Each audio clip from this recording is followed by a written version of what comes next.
क्रांति है अव्यक्त की पुकारे भगवान है।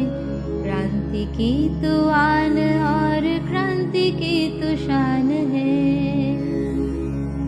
क्रांति है अव्यक्त की पुकारे भगवान है। क्रांति की तो आन और क्रांति की तो शान है। कौन है जो व्यक्त के जीवन को बिसराएगा? कौन है जो व्यक्त के जीवन को बिसराएगा? अव्यक्त क्रांति के वहन से विश्व को बचाएगा।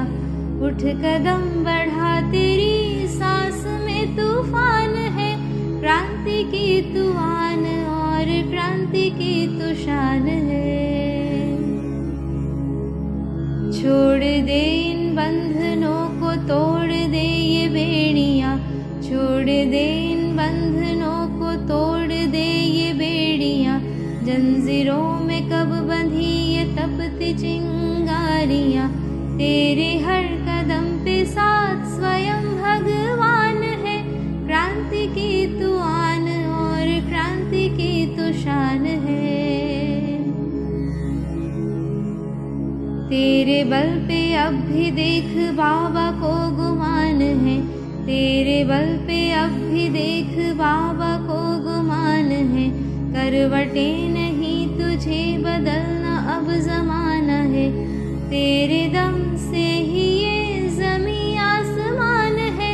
क्रांति की तू आन और क्रांति की तू शान है। क्रांति है अव्यक्त की पुकारे भगवान है। क्रांति की तो आन और क्रांति की तो शान है। क्रांति की तो आन और क्रांति की तो शान है। क्रांति की तो आन और क्रांति की तो शान है।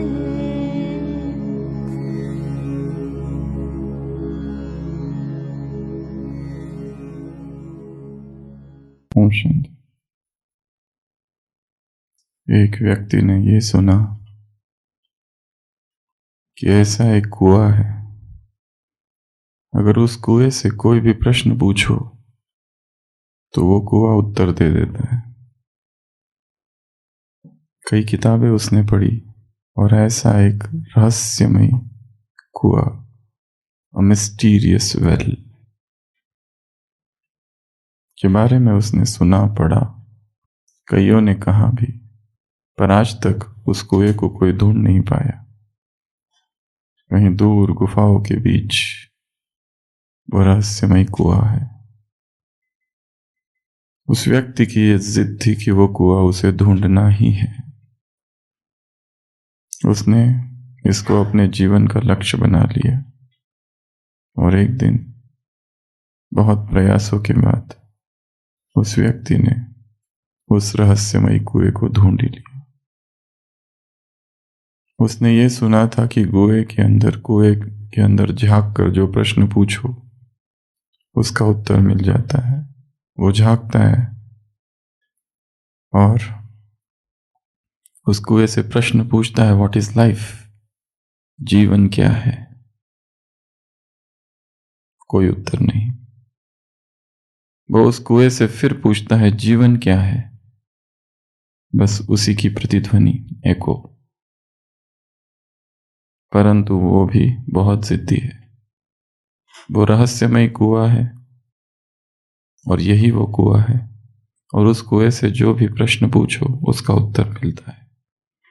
तो वो व्यक्ति पूछते ही रहता है अथक होकर, जीवन क्या है? जीवन क्या है? जीवन क्या है? What is life? What is life? What is life? एक पूरा दिन बीत जाता है पर वो हार नहीं मानता, पूछते रहता है, जीवन क्या है? जीवन क्या है? जीवन क्या है? दूसरा दिन बीत जाता है, तीसरा दिन बीत जाता है। फिर उस कुएं को थोड़ी दया आ जाती है और कुआं कहता है, जाओ मार्केट जाओ, वहां 3 वस्तुएं हैं, वो देख कर आओ। 3 स्थान है। वो व्यक्ति जाता है, उसे खुशी होती है कि कुछ तो अब मिलने वाला है। वो जाता है, उसे 3 दुकानें दिखती है। पहली जो दुकान है वहां पे मेटल पीसेस, कुछ मेटल के पीस है, उस पर काम कर रहे लोग। वो कहता है इसमें क्या है, और आगे बढ़ता है। एक दूसरी दुकान दिखती है, वहां पर तार होते हैं, स्ट्रिंग्स, धागे, उस पर कुछ कारीगर काम कर रहे होते हैं।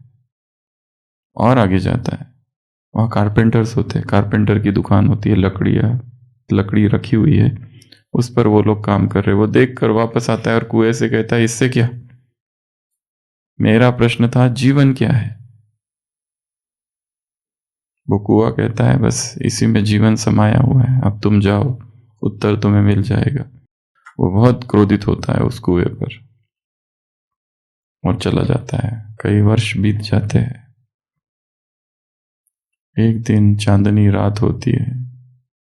वो व्यक्ति एक बगीचे के पास से गुजर रहा होता है और अचानक उसे ऐसी धुन सुनाई देती है जो उसने आज तक कभी नहीं सुनी होती है। वो अंदर जाता है तो एक व्यक्ति मेडिटेशन में, ट्रांस की अवस्था में है और गिटार प्ले कर रहा है। और वो वहां बैठ जाता है, मगन हो जाता है उस गिटार को सुनते सुनते। और अचानक उसे याद आता है मेटल पीसेस, अचानक उसे याद आता है वो कारपेंटर, वो स्ट्रिंग्स। वो तीनों में ही म्यूजिक नहीं था, संगीत नहीं था। उन दुकान में कोई संगीत नहीं था, उन कारीगर में कोई संगीत नहीं था, उस मेटल पीसेस में, उस स्ट्रिंग में, उस वुड में कोई संगीत नहीं था। परंतु अब जब ये व्यक्ति गिटार बजा रहा है तब वो संगीत निकला। और उसका प्रश्न था उस कुएं से, जीवन क्या है? जीवन जोड़ है। जीवन क्या है? सब टुकड़ा टुकड़ा है, उसको हमें जोड़ना है। भगवान ने हमें इस संसार में भिखारी बनकर नहीं भेजा है, राजा बनकर भेजा है। और सारी सामग्री इर्द गिर्द है। हमें क्या करना है? सबको जोड़ना है, इकट्ठा करना है। तो जीवन का लक्ष्य सामने स्पष्ट होगा। सब कुछ है, आसपास ही है। हमें क्या करना है? सबको जोड़ना है। हम पहले साकार मुरली पर काम कर रहे थे, फिर अव्यक्त मुरलियों को जोड़ा। तो एक साकार मुरली, एक अव्यक्त मुरली, पर जीवन तो जोड़ है। तो 2 अव्यक्त मुरलियां और एक साकार मुरली। कल रात वाली तो एक्स्ट्रा थी। अभी तक हम 2 अव्यक्त वाणियों का, एक अव्यक्त वाणी का अध्ययन कर रहे थे, पर क्लास आगे बढ़नी चाहिए ना, क्योंकि पोर्शन बहुत है। तो भट्टी का ये दूसरा चरण, हर दिन 2 अव्यक्त वाणियां, क्योंकि हमारा माइंड अभी शार्प हो रहा है ना, हो चुका है। Super brain, super mind. और जीवन का लक्ष्य जब तक नहीं मिलता, हमें इन्हीं महावाक्यों में एक दिन एक महावाक्य ऐसा मिल जाएगा जो जीवन का लक्ष्य हो जाएगा। हमें याद है, हम मुंबई में थे, हॉस्पिटल में थे, सेवाएं कर रहे थे 18 आवर्स। जो ड्यूटी रहती थी वो तो 6 घंटे की रहती थी, पर हमें ऐसा था कि हमें सब सीखना है। उधर आईसीयू में ही पड़े रहते थे, जब ड्यूटी नहीं रहती थी तब भी पड़े रहते थे। और एक दिन मोहिनी दीदी शांतिवन में जो थे, वो वहाँ एडमिट हो गए। कुछ दिन थे, फिर ठीक हुए। ये बात है, कल की मुरली कब की थी? 2010 11 फरवरी। वो शायद 1 तारीख को आए थे और 10-12 दिन रहे थे, फिर वापस उनको लाना था मधुबन। तो कौन जाएगा? हम आईसीयू में ड्यूटी नहीं थी, पर आईसीयू में घूम रहे थे, देखते रहते थे। तो सर और मैडम थे, उन्होंने कहा तुम लेके जाओ। हमने कहा ठीक है। तो फ्लाइट से अहमदाबाद तक आए 9 तारीख, और फिर नीचे शांतिवन में रुके। हमने कहा अभी हम जा रहे, तो मुन्नी दीदी ने कहा नहीं तुम रुक जाओ अभी थोड़ा, अभी बाबा मिलन है तो उसमें रुक जाना। हमने कहा ठीक है, बाबा से मिल के जाते हैं। तो बाबा आए, मुरली चली।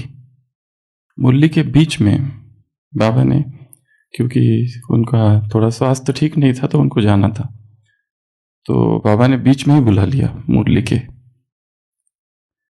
और साथ में हमको भी बुला लिया क्योंकि हम साथ में थे। मोहिनी बहन के डॉक्टर से कल की अव्यक्तवाणी। ये डॉक्टर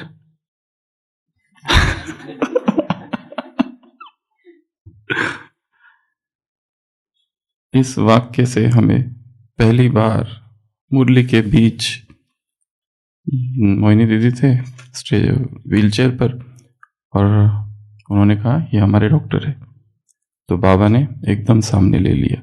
ये वाले महावाक्य पीछे लिखा हुआ है, पर ये मुरली के बीच में मुरली रोक कर बोला हुआ महावाक्य है। मोहिनी बहन के डॉक्टर से अव्यक्त बाप दादा, सिर्फ सेवा नहीं करना, लेकिन अपने बाप के प्यार की हिम्मत, उमंग यह भी देना। डबल डॉक्टर होना तो डबल काम करना। ये वाक्य क्या था, इसको समझने में कई साल लग गए हमको। ये क्या है और कैसी सेवा और कौन सी सेवा, और हम तो आईसी में कर रहे हैं, जो कर रहे हैं सीख रहे हैं सब। सिर्फ सेवा नहीं करना, लेकिन अपने बाप के प्यार की हिम्मत, उमंग यह भी देना। डबल डॉक्टर होना तो डबल काम करना। तो जीवन में कोई एक ऐसा महावाक्य आ जाता है जो जीवन का क्या बन जाता है, फिर लक्ष्य बन जाता है। बाप के प्यार की हिम्मत, उमंग यह भी देना। किसको देना, क्या देना और कैसे देना और कब देना। तो आज से हम 2 अव्यक्तवाणियों का अध्ययन करेंगे, ठीक है। और साकार मुरली का अध्ययन कैसे करेंगे, मेंटल रिवीजन, सुनते सुनते ही फटाफट डालते जाना है। सेंटर पर बैठे हैं, ओम शांति भवन में बैठे हैं, जहां पर भी बैठ के मुरली सुन रहे या पढ़ रहे, पढ़ते पढ़ते ही अब लोकेशन हमको पता है, फटाफट जोड़ते जाना है। अब लिखना नहीं है, डायग्राम नहीं बनाना है, अब ये काम, क्योंकि हर दिन हमारे पास 2 अव्यक्तवाणी है अभी अगले 1 हफ्ता। भट्टी का दूसरा चरण और तीसरा चरण 40 अव्यक्तवाणियां 21 दिन में पूरी करनी है, 1970 की। तो आज हम 2 अव्यक्तवाणियां लेंगे। तो सबसे पहली अव्यक्तवाणी है 5-3-70 की। हमारे 10 लोकेशन से 31, 32, 33, 34 और 40 तक।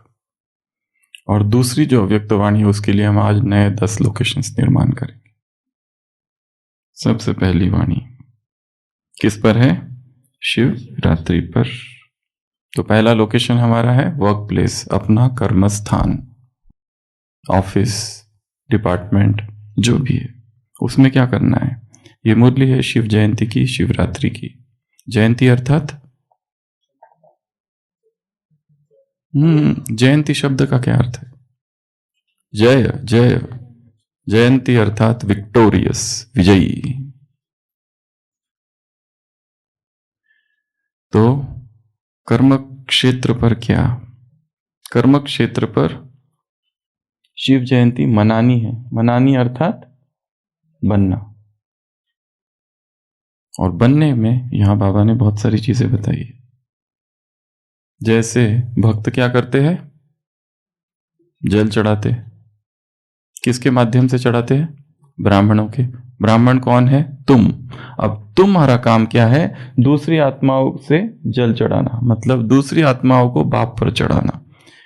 ढेर सारे शब्दों का प्रयोग किया गया है। उनको न्यौछावर करना, उनको स्वाहा करना, जंप, अर्पण, ये सब हमको काम करने हैं, अर्थात आत्माओं को संदेश देना है। तो कर्मक स्थान पर क्या करेंगे? आत्माओं को संदेश देना। शिवरात्रि का कर्मक स्थान पर क्या करेंगे? आत्माओं को, स्वयं जो न्योछावर नहीं बने वो औरों को भी इतना आप समान न्योछावर नहीं बना सकते। जैसे हम अर्पित हुए हैं वैसे वो भी अर्पित हो जाए। जैसे हम समर्पिता, अर्पिता, निवेदिताएं हैं वैसे वो भी हो जाए। न्योछावर, अर्पण, जंप, चढ़ाना, बलि चढ़ना, झुकना, अर्पण करना, स्वाहा, कितने शब्दों का प्रयोग है। तो जहां हम काम करते हैं आज उन आत्माओं को क्या करना है? संदेश देना है। जहां हम काम करते हैं वहां क्या करना है? इस शिवरात्रि पर, इस शिव जयंती पर आत्माओं को संदेश देने का कार्य तीव्र करना है। जहां पर भी हम सेवा कर रहे हैं वहां पर। और जैसे हम निश्चय बुद्धि हुए हैं, बाबा ने काशी कलवट का उदाहरण दिया है, फिर उनको जबरदस्ती नहीं करना पड़ता है, खुद ही तैयार हो जाते हैं अर्पित होने के लिए, स्वाहा होने के लिए। वैसे तो जितना हम न्योछावर होंगे वो भी उतना ही होंगे। हम कम न्योछावर तो वो भी कम न्योछावर।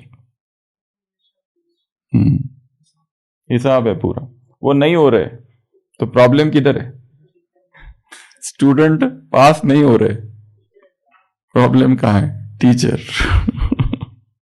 इसलिए जो भी कोचिंग क्लासेस होती है ना, आजकल इतनी सारी हजारों, ढेरों, लाखों कोचिंग क्लासेस है, और उनके जो टॉप स्टूडेंट होते हैं उनका इंटरव्यू लिया जाता है और उनको कहते हैं अभी बताओ हमारे कोचिंग के बारे में, कि कैसे हमने ये कोचिंग ज्वाइन की और उसके वजह से फिर हमारा कैसी उन्नति हो। ये है मार्केटिंग।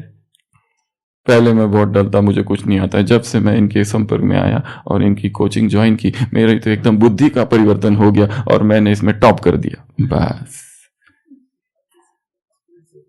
हाँ, फिर चल पड़ती, फिर हजारों लोग ज्वाइन करते हैं। ये है मोटिवेशन मिलता है कि पहले तो हमको पता ही नहीं था ये कैसे होता है, क्या होता है एग्जाम। जब से इसमें आए तब से पता चला। तो अगर स्टूडेंट टॉप करता है तो महिमा किसकी होती है? टीचर की महिमा होती है। तो यहां पर भी हमें क्या करना है? जितना हम न्योछावर है, जितना हम अर्पित है, जितना हमने जंप किया है, जितना हम अर्पित है, समर्पण है, उतना ही वो समर्पण होंगे जिनको हम सिखा रहे हैं। और ये सारे कार्य कहाँ करने हैं? Work place. दूसरा है बेडरूम। बाबा ने कहा व्यर्थ संकल्प को जो विकल्प चलते हैं उसका एक ही कारण है। इतना जो व्यर्थ चलता है, ये क्यू जो लग जाती है, क्यू लगती है, एक इंग्लिश का क्यू, QUEA, और दूसरा हिंदी का क्यू, क्वेश्चन मार्क। इस क्यू की वजह से ये वाई जो है ना, बस यही सब दुखों का कारण है। मेरे साथ ही ऐसा क्यों होता है? क्यों? आखिर मैं ही क्यों? बाकी वो तो है, बाकी सब सुखी है, मैं ही दुखी क्यों? बाबा ने कहा ये सबसे टेढ़ा है, बाकी ये कॉमा ये इतना नहीं है, ये सबसे टेढ़ा है। क्यों? इस क्यों की समाप्ति के बाद ही संपूर्णता आएगी। जो हूं, जहां हूं, जिस परिस्थिति में हूं, जिन लोगों के साथ हूं, this is the best place, best people, best time, best department. तुम्हारा जो बॉस है ना, best incharge, best head of the department, best boss. तुम्हारे जो साथी है बेस्ट साथी है, और तुम्हारे जो जूनियर्स है वो भी बेस्ट जूनियर्स है। तुम्हारे जो स्टूडेंट है बेस्ट स्टूडेंट्स है। तुम्हारा जो सेंटर है बेस्ट स्टूडेंट सेंटर है, बेस्ट सिचुएशन। सब कुछ जो हो रहा है बहुत अच्छा है, बहुत अच्छा है, बहुत अच्छा है, बहुत अच्छा है। Best homework. तो बेड, हाँ, रूट कैसे? अब डीप में जाते जाओ। हमारे जीवन में अभी तक जो कुछ हुआ, उस समय जब हो रहा था हम सोच रहे थे ये नहीं होना चाहिए, पर अब जब मुड़कर देखते हैं तो पता चलता है बहुत अच्छा हुआ, बहुत ही अच्छा हुआ। उस दिन सुना ही ना कहानी, वो लड़का जाता है नौकरी के लिए, उसको बॉस पूछता है ईमेल आईडी क्या है तुम्हारा? बोलते मेरा ईमेल ही नहीं है। बोलते क्या तुम्हारा ईमेल नहीं है? तुम जॉब कैसे रखो? मैं जॉब उसको घर भेज देता है। वो बच्चा जाता है बेचारा, टमाटर देखता है पड़े हुए, टमाटर बेचता है। टमाटर की दुकान ही, पूरा एम्पायर ही खड़ा कर देता है टमाटर का। धीरे धीरे टमाटर की शॉप, फिर लोगों के घर में जाता है, फिर थोड़े से टमाटर बेचता है, फिर एक ठेला लेता है, फिर दुकान बनाता है, फिर होलसेल, रिटेल, सब सब करते करते, और फिर एक दिन इंश्योरेंस एजेंट को घर पे बुलाता है। इंश्योरेंस एजेंट उसका सब बनाता है, बीमा पॉलिसी, और फिर पूछता है आपका ईमेल क्या है? बोलते मेरा ईमेल नहीं है। तो बोलते क्या, तुम्हारा ईमेल नहीं है? बिना ईमेल आईडी के इतना बड़ा एम्पायर खड़ा कर दिया, जब ईमेल होता तो क्या होता? तो बोलता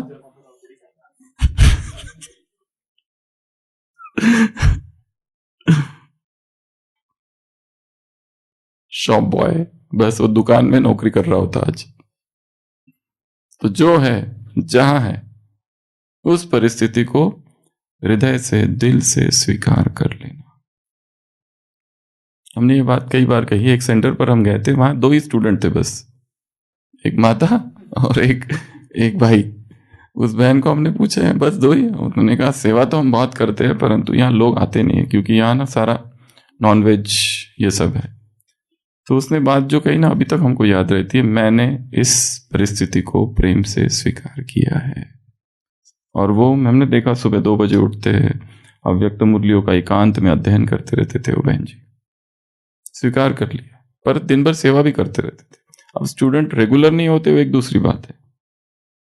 तो क्यों जो है ना, ये बहुत दुखों का कारण है। क्यों मेरे साथ ही ऐसा, क्यों मेरे साथ ही ऐसा क्यों होता है? बाकियों का सब ठीक चल रहा है, किसी का ठीक नहीं चल रहा है। दूर के डोल सुहावने। दृष्टि कैसी है, बस उस पर डिपेंड करता है।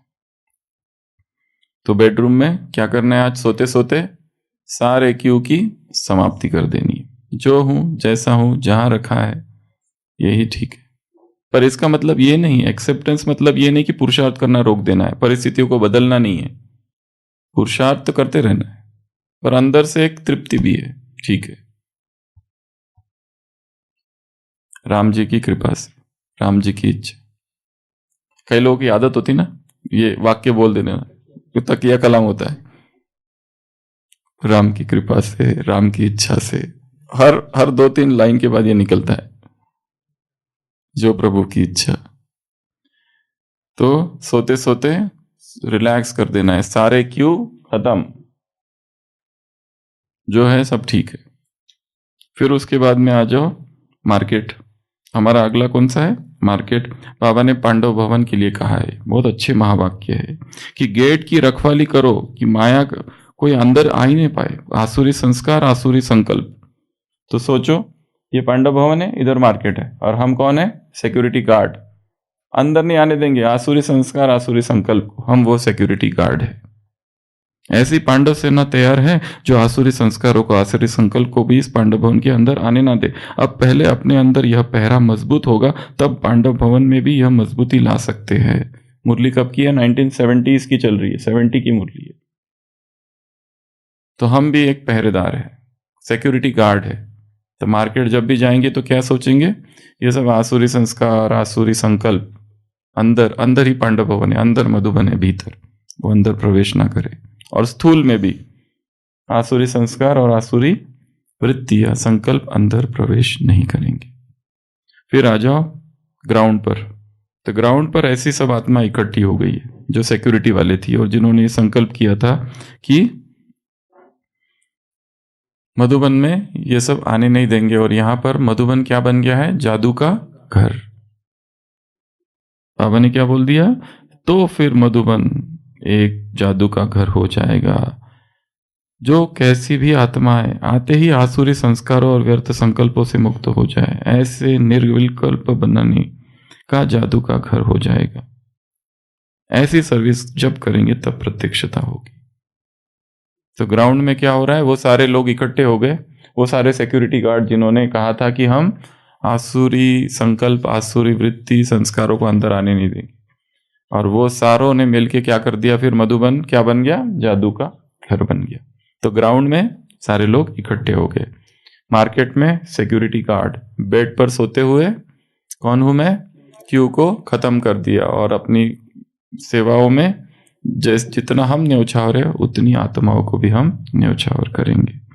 और उसके बाद में हमारा अगला लोकेशन है एटीएम। तो ये स्पिरिचुअल एटीएम है। यहाँ पे लोगों की भीड़ लगी हुई है। कौन से लोग? दुखी, अशांत जो है, सुख चैन की प्यासी आत्मा है, वो सभी इस एटीएम की तरफ आ रहे हैं। और ये भी सोचो कि मधुबन पांडव भवन ही स्पिरिचुअल एटीएम है, पूरा की पूरा कैंपस ही एटीएम है। जो चाहिए वो मिल सकता है, सारे खजाने हैं यहाँ पर। एक एक कौन है? चैतन्य मूर्ति के समान दर्शन मूर्त हो जाएंगे। एक एक रत्न का दर्शन करने के लिए दूर दूर से प्यासी आत्माएं आ रही। तो पूरा मधुबनी क्या बन गया है आज? एटीएम।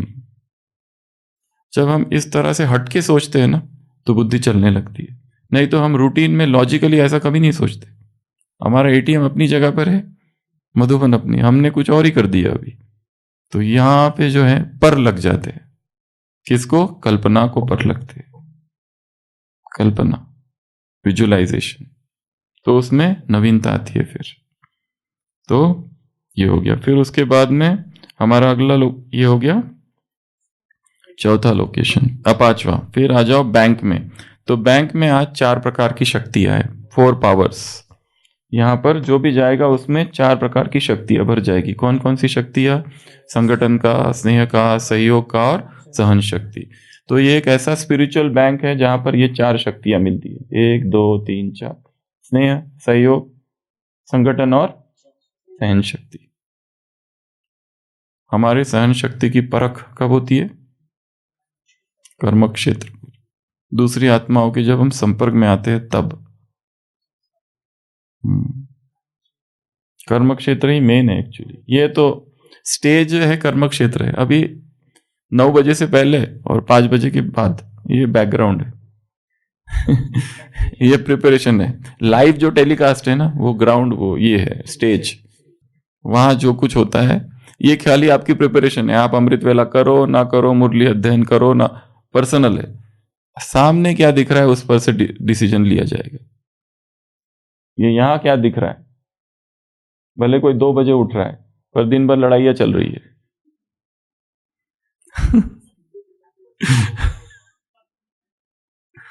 2 बजे उठते तो है पर दिन भर टकराते रहते हैं एक दूसरे से। वो भी फिक्स है पर 2 बजे का वो छूटता नहीं है। वो आदत अनुसार हो रहा है। शाम का एकदम फिक्स है पर लड़ाइयां भी फिक्स है।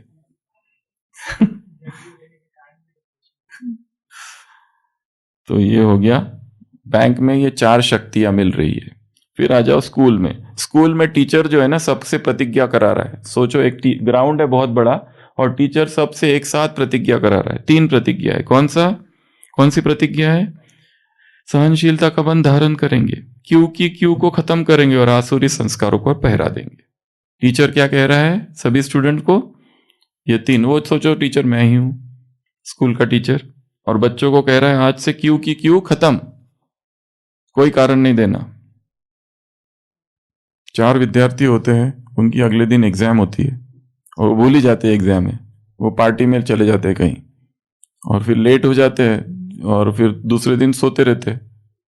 10 बजे उठते हैं, फिर उनको याद है 8 बजे तो पेपर था। फिर बोलते कुछ तो करना पड़ेगा। तो वो क्या करते हैं, वो पूरा कार जो होती है ना उनका, उसका वो ग्रीस वगैरह लगा लेते, कपड़े खराब वो सब, और फिर वहां पहुंचते हैं प्रिंसिपल के पास। कहते हैं कि हम आ रहे थे चारों, कार ही खराब हो गई, देखो ये सब मैकेनिक और ये सब में अभी हमारा, प्लीज कल ले लो पेपर। टीचर प्रिंसिपल कहता है ठीक है। तो दूसरे दिन पेपर होता है तो वो कहते हैं ना कार का पंचर हो गया था। तो वो कहते हैं हाँ पर एक शर्त है, चारों को अलग अलग कमरे में रखेंगे, ठीक है, और एक ही प्रश्न होगा, ठीक है। चारों को अलग अलग कमरे, प्रश्न एक ही है, कौन सा चक्का पंचर हुआ था? ऑप्शन 1 2 3 4, फ्रंट का राइट लेफ्ट, बैक का रियर का राइट और लेफ्ट। अभी लिखो अलग अलग जगह पर बैठ के। चलो।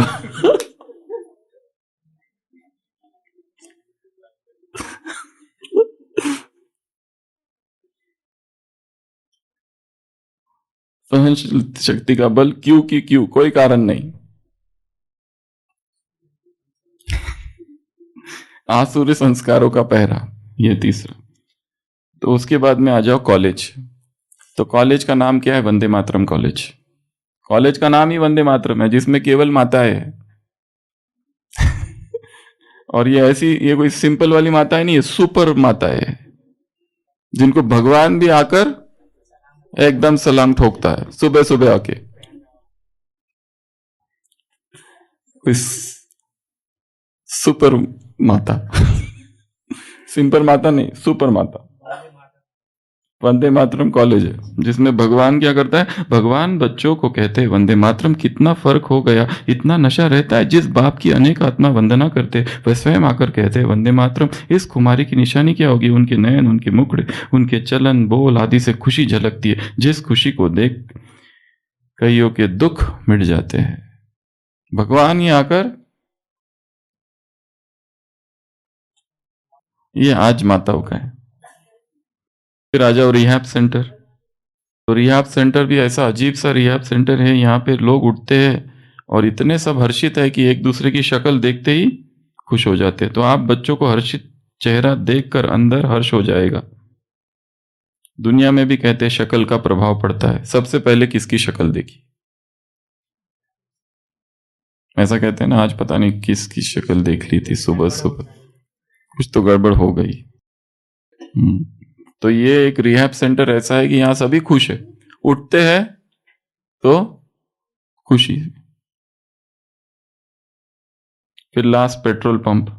अब ये भी विचित्र पेट्रोल पंप है, चेकिंग पोस्ट है ये, वहां चेकिंग पॉइंट है। इस पेट्रोल पंप में आप जब भी पेट्रोल भरने जाओगे तो चेकिंग होती है। किसकी? संकल्प, समय, कर्म, संस्कार, इन चारों के ऊपर चेकिंग करनी है, इन सब की। और यहां पर जो ऊपर स्लोगन लगा है ना पेट्रोल पंप का, वो रोज बदलता है। कदम कदम पर हर रोज कोई ना कोई स्लोगन सामने रख, उसको प्रैक्टिकल में लाओ। कितना अच्छा वाक्य है। रोज एक स्लोगन ले लो और उसको प्रैक्टिकल में लाओ। तो ये थी आज की अव्यक्त वाणी। फिर से एक बार रिवाइज करते हैं। सबसे पहला कर्म प्लेस। कर्म प्लेस में क्या? मुरली कौन सी है ये? 70 की, 5 3 की। तो क्या है? सबसे पहले कर्म प्लेस पर क्या करो? जैसे तुम न्यौछावर हुए हो दूसरों को भी न्यौछावर करो। जैसे तुम अर्पण हुए दूसरों को, जैसे तुमने जंप लगाई है दूसरों को भी जंप लगाओ। जैसे तुम चढ़े हो अब तुम भी चढ़ाओ। जैसे तुम स्वाहा हुए दूसरों को भी स्वाहा करो। काशी कलवड़ वो खाते हैं, स्वतः ही काशी कलवड़ खाए, तुम्हें कुछ बोलने की जरूरत ही नहीं। पुरुषार्थ सारा भीतर करना है, बाहर की घटनाएं अपने आप होगी। कितने लोग ऐसे ज्ञान में आए हुए, उन्होंने कभी किसी से कुछ पूछा नहीं, कुछ नहीं पूछा, बस देख लिया किसी को और उसको देखते ही लगा कि हाँ ये, बस उससे भी जाके नहीं पूछा। और कुछ वो दूसरे कैटेगरी है, वो पूछते ही रहते हैं, 10 साल से पूछ ही रहे। मधुबन में आ जाए क्या? मतलब ठीक होगा ना? अगर बीमार पड़े तो ट्रीटमेंट सब फ्री तो होगी ना? ऐसे सब आके पूछते क्या क्या फैसिलिटीज मिलेगी, कपड़े वगैरह सगे, मतलब कुछ खरीदना तो नहीं पड़ेगा ना? मतलब हिसाब से पूरा सौदा के साथ। हाँ, कुछ चलता रहे, पूछते ही रहते, पूरी फुल सिक्योरिटी, हमारा सब ठीक होना चाहिए तो हम आएंगे। समर्पण अर्थात अज्ञात में छलांग, पता ही नहीं क्या होने वाला है, कोई कंडीशन नहीं, कोई शर्त नहीं, कुछ पता नहीं क्या होने वाला है, कहाँ होने वाला है, कैसे होने वाला है, बस आ जाना, जो होगा देखेंगे फिर। पर यह पता है कि यही सत्य है, इसके अतिरिक्त और कोई सत्य नहीं, इसमें डूब जाओ, कूद जाओ। हमें याद है हम जब पहली बार आ रहे थे ऊपर 2003 में बाबा से मिले, पहली बारी कोई सेंटर नहीं, कुछ नहीं, और फिर घर गए और फिर वापस आए। 15 दिसंबर 2003 ज्वाइनिंग था, तो शांतिवन में आए और फिर ऊपर आ रहे थे गाड़ी में बैठकर। तो एक नागपुर का भाई था, वो कह रहा था कहाँ जा रहे हो? हमने कहा ग्लोबल। बोले कहाँ रहोगे? हमने कहा ये तो पूछा ही नहीं कहाँ रहना है, पर हमें याद था यहाँ से जाते जब जा रहे थे ना, वो शंकर मठ दिखा था, हमने सोचा वहां रह लेंगे और इधर सेवा करेंगे। तो वो भाई बैठा था, तो अच्छा, वो नागपुर सेंटर के प्रेम भाई थे, अभी भी है। तो बोले सामान? तो उन्होंने कहा सामान तो बस एक ही पॉलीथीन है, उसमें एक कुर्ता वो नीचे से खरीदा था। और फिर कहते बाकी कुछ, बाकी अभी वहां जाके देखेंगे। तो फिर अच्छा, वो ऐसे ऐसे करने लगे, अच्छा। तुम्हारे शूज हॉस्पिटल में काम करोगे ना? मैंने कहा हाँ। तो शूज वगैरह में चप्पल है बस इतनी काफी है। तो बोले सोच लो थोड़ा। मैंने कहा ठीक है, सोच लिया है और उसने वो गीत बजा उसमें आते समय, ऊपर आते समय फिल्म का, क्षमा कहे परवाने से परे चला जा, यहाँ नहीं आ वो नहीं सुनता, उसको जल जाना होता है प्यार दीवाना गीत है ना ऐसे एक। तो बस कूद जाओ, वो होगा, वो देखेंगे फिर कहाँ रहना है, क्या करना है, क्या खाना है, कहाँ पीना है। ये सब किसका काम है? जिसने बुलाया वो देखेगा, हम क्यों करें कुछ। हाँ फिर हम आए हॉस्पिटल में तो प्रताप सर से मिले तो अच्छा तो ज्वाइन कर लो। तो कपड़े वगैरह मिले, कपड़े तो अभी अभी देखेंगे। फिर वो भाई को बुलाया किचन वाले, बोले नए डॉक्टर आए हैं तो इसको जरा कपड़े दिला दो फिर वो घनश्याम भाई लेके गए मार्केट में और फिर ये 2000 की तब की बात है, 15 दिसंबर, तो फिर कपड़े दिला दिए तो सबसे पहले वर्क प्लेस पर समर्पण करो। दूसरों बेड पर गए तो, आज बेड पर गए तो क्यों सारी खत्म। ठीक है, हजारों प्रश्न है पर इन प्रश्नों के कोई उत्तर नहीं है। भगवान भी सामने आ गए, बैठ गया और हम उससे पूछे बताओ, अब भी बताओ। उत्तर इधर उधर भटकाना मत, जो प्रश्न पूछ रहा हूं वही देना बाबा। क्योंकि बाबा क्या करते हैं, गोल गोल घुमा देते ना। वाई से प्रश्न है ना, वहां से चालू करो, बिकॉज से, वहां से एग्जैक्ट उत्तर चाहिए मुझे। मैं यहां मधुबन निवासी बनूं या ना बनूं, हाँ या ना, डायरेक्ट उत्तर बताओ, फिर कोई गड़बड़ नहीं होनी चाहिए। तो भगवान भी क्या कहेगा, मौन हो जाएगा वो, क्योंकि वो तो जानता है ना सब। तीसरा मार्केट में हमें सिक्योरिटी गार्ड, कोई भी आसुरी संकल्प और वो संस्कार अंदर नहीं आएगा। फिर ग्राउंड में सारे वो इकट्ठे हुए, ऐसे सारे सिक्योरिटी गार्ड्स कि जिन्होंने ये प्रतिज्ञा की है कि किसी को आने नहीं देंगे, और ये सब मिलके इन्होंने क्या कर दिया, मधुबन को जादू का घर बना दिया। उसके बाद में आ जाओ एटीएम में भीड़ लगी हुई है, लोग आ रहे हैं, दुखी प्यासी अशांत आत्माएं हैं, और यहाँ पर उनको सुख शांति मिल रही है। ठीक है, तो मधुबन क्या है, स्पिरिचुअल एटीएम।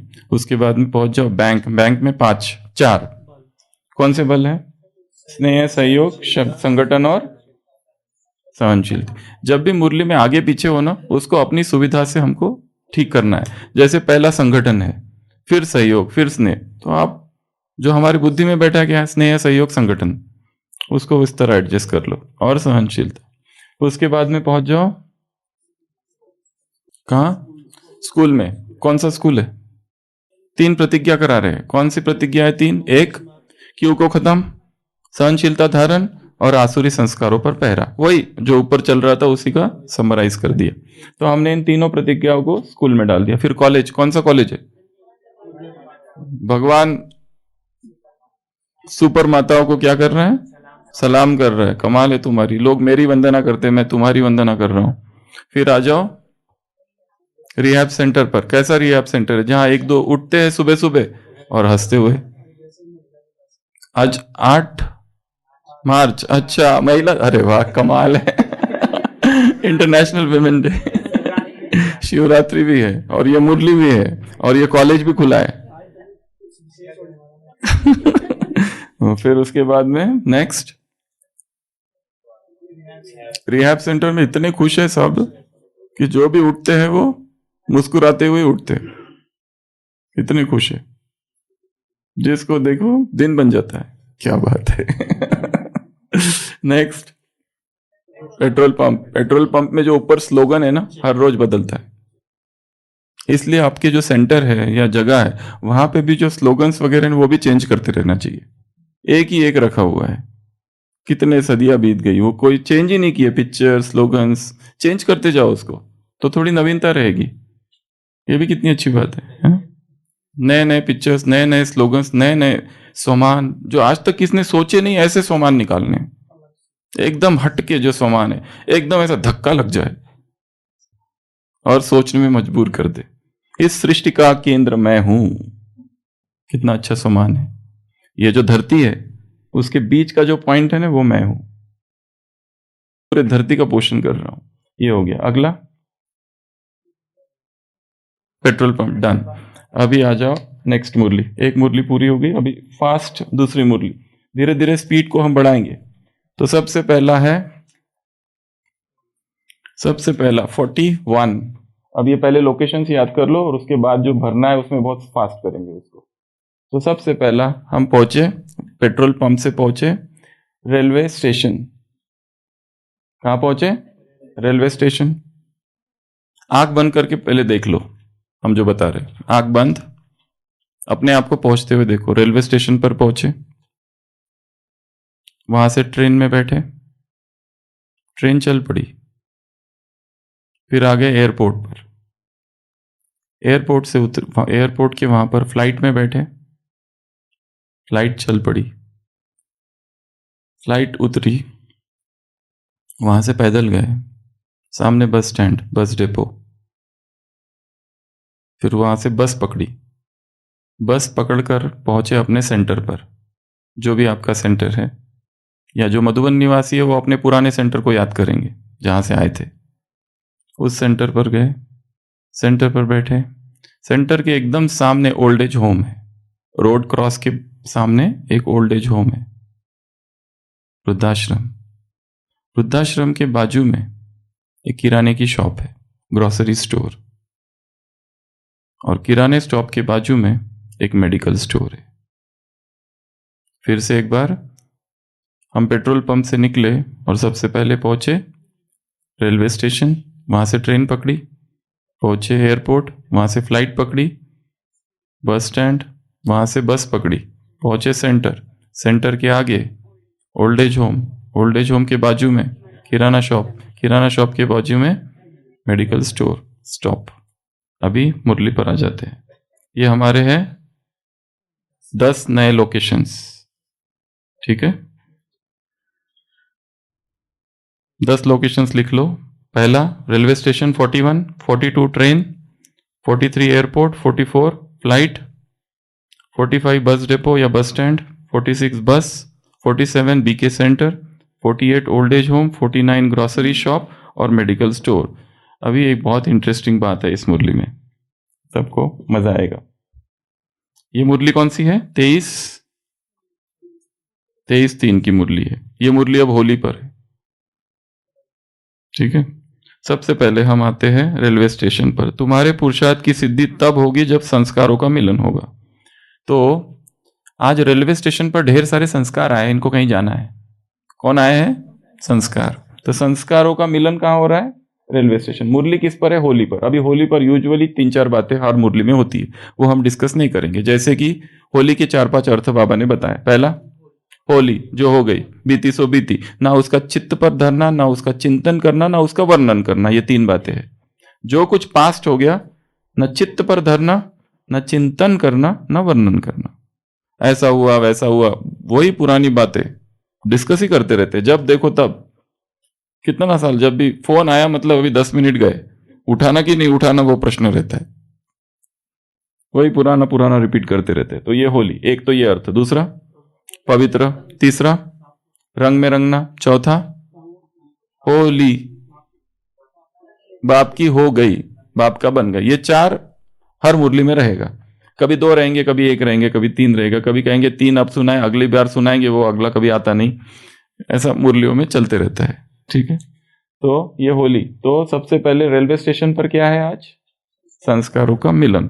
फिर ट्रेन, फिर ये जो सारे संस्कार थे ना, ट्रेन में बैठ गए। ट्रेन जा रही है कहीं और, सतयुग वगैरह, कहीं पे भी आप भेज सकते हो, संगम ट्रेन वगैरह वगैरह। और वहां पर संस्कारों के मिलने के लिए दिलों का मिलन करना पड़ेगा। तो ट्रेन में जैसे ही सब बैठे, सबकी आपस में क्या हो गई? दोस्ती हो गई। तो संस्कारों का मिलन तब होगा जब दिलों का मिलन होगा। सबके दिल एक साथ मिल गए। फिर हम पहुंचे कहां? एयरपोर्ट। तो एयरपोर्ट के अंदर, एयरपोर्ट में वहां देखा मनमोहिनी दीदी बैठी है। बाबा 8 दादियों से मुलाकात कर रहे हैं इस मुरली में। कितनी दादियों से? 8। तो एयरपोर्ट पर कौन बैठी थी? और वो तख्त पर बैठी थी। वो एक तख्त में 3 तख्त समाये हुए थे। कौन कौन से? दिल तख्त, सर्विस का तख्त और भविष्य का राज तख्त। तो एयरपोर्ट पर कौन मिला हमें? दीदी मिल गई। वो वहां बैठी थी और सबको सकाश दे रही थी बैठे बैठे, तख्त पर बैठे। फिर हम गए फ्लाइट के अंदर। फ्लाइट में गए तो दादी प्रकाशमणि अंदर बैठी थी। दादी जी कैसी बैठी थी? नशे में, एकदम नशे में प्रकाशमणि दादी। कहां पर बैठी थी चिमन भाई? प्लेन में, फ्लाइट के अंदर दादी बैठी, जो सदैव नशे में, और निशाना बिल्कुल एक्यूरेट रहता है। तो हमने दादी को कहां बैठते देखा? आज फ्लाइट के अंदर बैठी थी। दादी को पूछा कहां जा रहे? दादी कह रही बाबा भेज रहे, सेवा में जा रही हूं। फिर हम वहां से उतरे। फिर हम वहां से उतर के पैदल गए कहां? Bus stand. तो बस स्टैंड पर देखा दादी जानकी खड़ी है। बस स्टैंड पर कौन खड़ा है?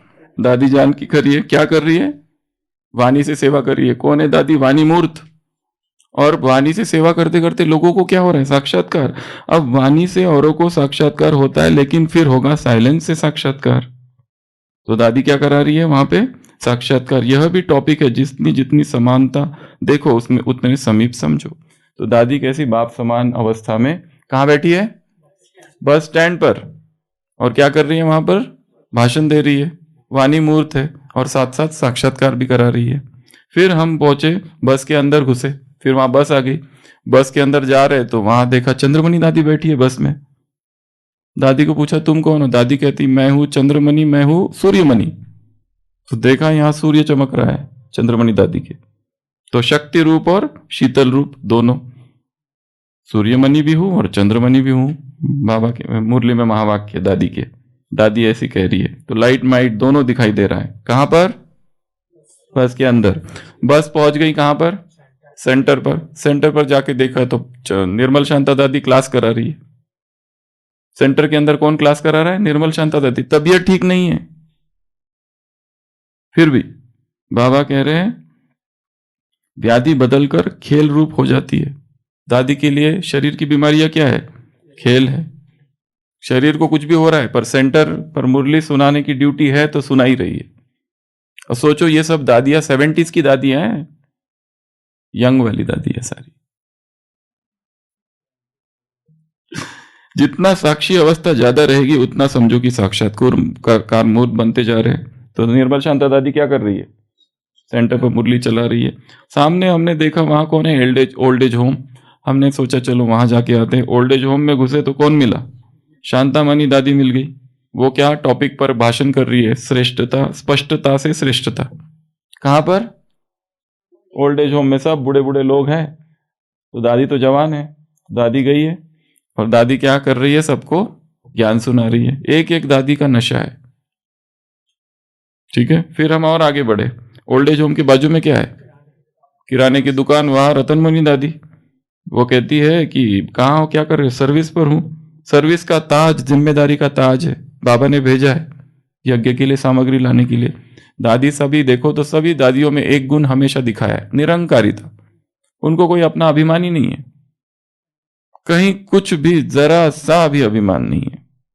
हम रुक्मिणी दादी को मिलने जाते थे जब भी, तो सबसे पहले पूछती थी जानकी दादी कैसी है, अपना बाद में, पहले वो उसका बताओ, मेरा बाद में। मतलब वो जो मैं होता है ना एक, वो कहाँ पता नहीं था ही नहीं। एक अजीब ही मिट्टी की बनी थी ये सभी दादी, जिनमें वो जो होता है ना मैं वो आपसी प्यार भयंकर। तो यहां पर रतनमणि दादी मिल गई। एक है स्नेह, दूसरा है सर्विस का। सर्विस का ताज जिम्मेदारी का ताज है। तो जहां डबल ताजधारी बनते हैं वो वहां भी डबल ताजधारी, तो वहां भी डबल ताजधारी बनते। फिर हम बाजू में गए तो बाजू में कौन मिल गया? मेडिकल स्टोर, एमडी मनोहर दादी।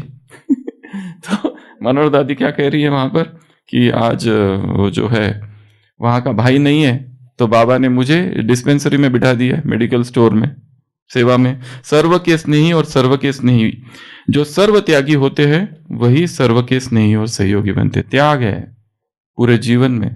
जो सेवा दे दी, मेडिकल स्टोर की सेवा दे दी, मनोरेंद्र दादी वहां बैठ गई और मेडिकल स्टोर की सेवा कर रही। चलो मुरली रिवाइज कर लेते हैं। सबसे पहला रेलवे स्टेशन।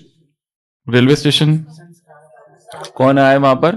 संस्कारों का मिलन, सारे संस्कार एकत्र हुए। होली कौन सी है, मुरली कौन सी, होली की। होली अर्थात संस्कार मिलन, तो सारे संस्कारों की मिलन हो रहा है। सब कहाँ बैठे, ट्रेन में। ट्रेन में क्या हो रहा है, दिलों का मिलन हो रहा है। ट्रेन कहाँ पहुंची, एयरपोर्ट। एयरपोर्ट पे कौन बैठा था, दीदी बैठी थी। कैसी बैठी थी, तख्त पर बैठी थी। उसमें 3 तख्त थे, दिल तख्त, सर्विस का तख्त और भविष्य तख्त। फिर हम पहुंचे फ्लाइट में। फ्लाइट में जाते ही कौन बैठा था वहां, कुमार का दादी, प्रकाश मणि दादी में कैसे बैठी थी, एकदम नशे में, निशाना एक्यूरेट, और नशे में बैठी है। फ्लाइट उतरी, फिर हम पैदल गए। कहाँ गए, बस स्टैंड पर गए तो जानकी दादी वाणी मूर्त क्या कर रही है, सबको भाषण कर रही है और साक्षात्कार करा रही है साथ साथ। कमाल है दादी की भी। और उसके बाद में फिर हम पहुंचे बस के अंदर, तो बस में कौन मिला, चंद्रमणि। दादी को पूछा तुम कौन हो, दादी कहती मैं सूर्यमणि हूं, मैं चंद्रमणि हूं, दोनों हूं। और देखा सूर्य चमक रहा है, लाइट माइट, शक्ति और स्नेह का बैलेंस। फिर वहां से उतरे, कहां पहुंचे, सेंटर। सेंटर पर मुरली कौन चला रहा है, दादी की तबीयत ठीक नहीं है, निर्मल शांता दादी, परंतु फिर भी मुरली चला रहे, साक्षात साक्षी भाव से अपनी व्याधि को देखते हुए। सर्विस नहीं रुकनी चाहिए। यहां तो थोड़ी छींक आ गई तो बेड पकड़ लेते, भाई साहब कहाँ है, रेस्ट पर है। कहां पर है, रेस्ट पर है। 2 दिन की खांसी, और हमारे ओपीडी में आते हैं वो लिख के दो रेस्ट, कितना, 10 दिन का। और लिख के तब नहीं दो, 10 दिन के बाद ही आते हैं कि अब लिखो। एडमिट तो है 2 दिन के लिए, और रेस्ट है 15 दिन का, उस पर अब साइन करो, क्योंकि बॉस को दिखाना है। अगला, old age home. Old age home में कौन था, क्या कर रही थी, और टॉपिक कौन सा था दादी का, श्रेष्ठता से ही श्रेष्ठ, स्पष्टता से ही श्रेष्ठता, स्पष्टता। ये टॉपिक आप ले सकते, इस पर भी आप लिख सकते। उसके बाजू में क्या था, किराने की दुकान, रतनमणि दादी, देखो डबल ताज, स्नेह, सहयोग। उसमें बहुत सारी और भी बातें वो आप पढ़ सकते हो, हम जस्ट शॉर्ट में बता रहे हैं। तो कोई भी सेवा हो, स्थिति महान हो बस। और उसके बाजू में क्या है, मेडिकल स्टोर। मेडिकल स्टोर में क्या है, मनोहर इंद्र दादी सेवा कर रही है, त्याग, हर चीज में त्याग समाया हुआ है। तो ये हो गई पूरी मुरली रिवाइज। अगर हम इस लोकेशंस के आधार पर मुरलियों को रिवाइज करेंगे तो इसका एक पिक्चर हमारे मन में बैठा रहेगा। नहीं तो इतनी 8 दादियों को क्या क्या कहा, किसको याद रहता है, रहता है याद, सब भूल जाता है। इसको पिक्चर बना देना है, ठीक है। तो आज का होमवर्क है, सबसे पहला होमवर्क, जो 25 लोकेशन से साकार मुरली आज लिखेंगे नहीं, मेंटल रिवीजन करेंगे। सुनते हुए पढ़ लिया एक बार, फटाफट लिंक करते जाओ, स्टोरी बनाते जाओ, लिंक करते जाओ, स्टोरी बनाते जाओ, छोड़ते जाओ, रिवाइज भी नहीं, और फिर बाद में रिवाइज करना, याद करना। अच्छा, दूसरी मेथड, आज का दूसरा होमवर्क है 2 अव्यक्त वाणी। तीसरा होमवर्क है तीसरी अव्यक्त वाणी, 2 अव्यक्त, फर्स्ट एंड 3 होमवर्क है, साकार मुरली, अव्यक्त मुरली 1, अव्यक्त मुरली 2। अभी अव्यक्त मुरली का क्या करना है, तो सबसे पहले लोकेशंस लिख देंगे डायरी में।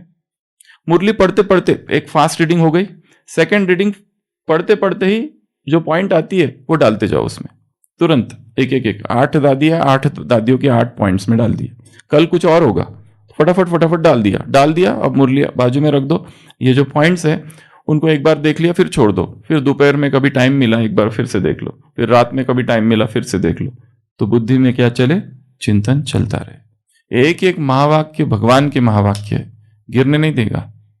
जो गिर रहे थे शाम का टाइम है गिरने का, रात को सोते समय का टाइम है गिरने का, ये वाक्य पकड़ के रखेंगे, थाम लेंगे, गिरने नहीं देंगे। अच्छा, ओम शांति।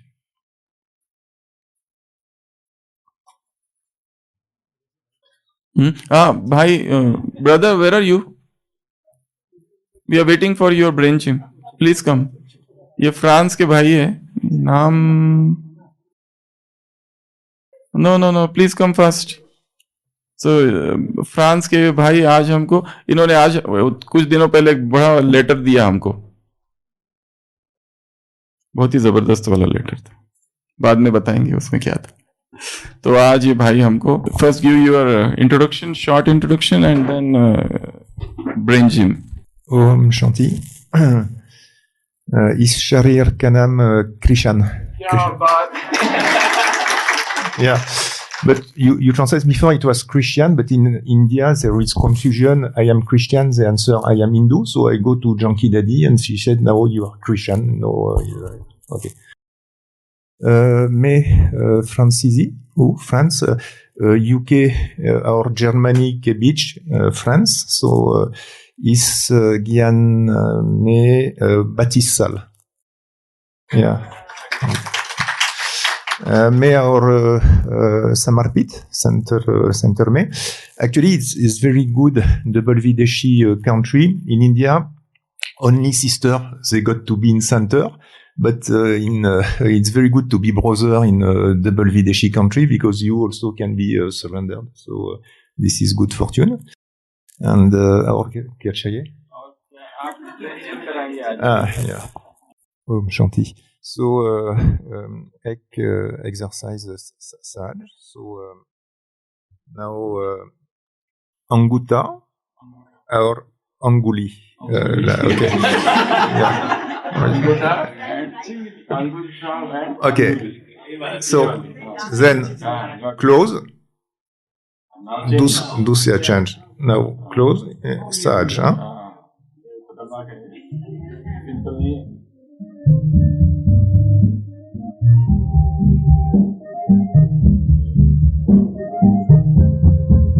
Opposite, yes.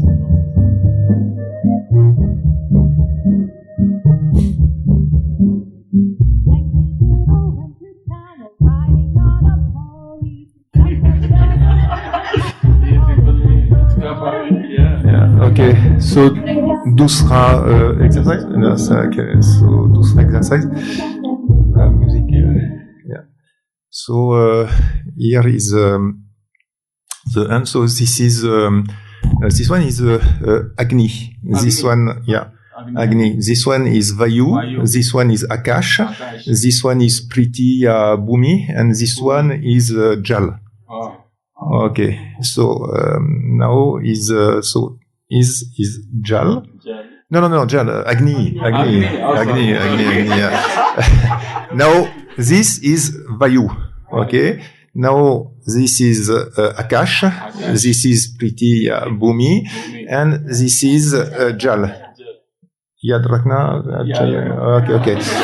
So now I talk and you follow.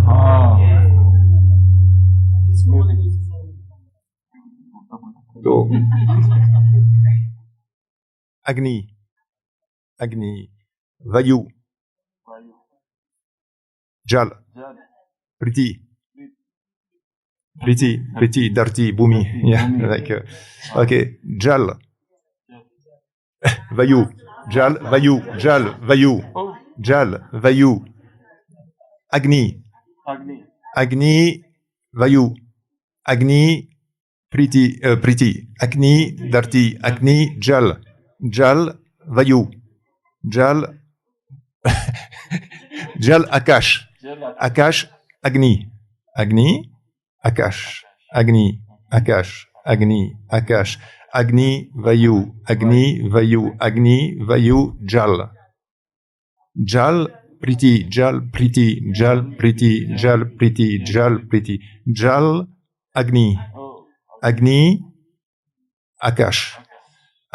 Ayu, Jal, Priti,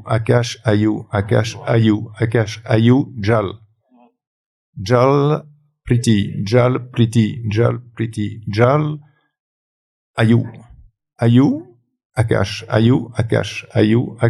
Ayu, Akash, Vani, Agni. Bas? Yeah? Where you learned this? From Mudra? No. Assembly. No, this is very, very good for being alert and also revising merely. I like it, but I don't understand. So, so I understand like 5%, 6%. But I like it. And okay, Mubarak.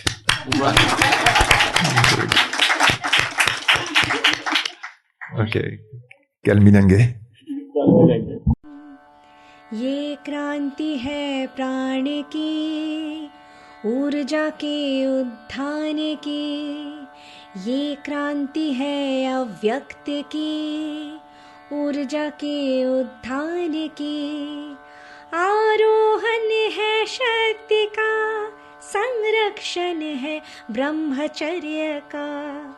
आरोहण है शक्ति का, संरक्षण है ब्रह्मचर्य का। ये क्रांति है प्राण की, ऊर्जा के उत्थान की। नर्तन है संकल्प का, गीत है परिवर्तन का। नर्तन है संकल्प का, गीत है परिवर्तन का। ये क्रांति है प्राण की, ऊर्जा के उत्थान की। ये क्रांति है प्रचंड, ये क्रांति है अखंड। ये ऊर्जा है अग्निकुंड, ये ऊर्जा है यज्ञ कुंड। ये क्रांति है प्राण की, ऊर्जा के उत्थान की। संगम में है संभव उत्क्रांति जो असंभव। व्यक्त से अव्यक्त की है ये अभिक्रांति। ये क्रांति है प्राण की, ऊर्जा के उत्थान की।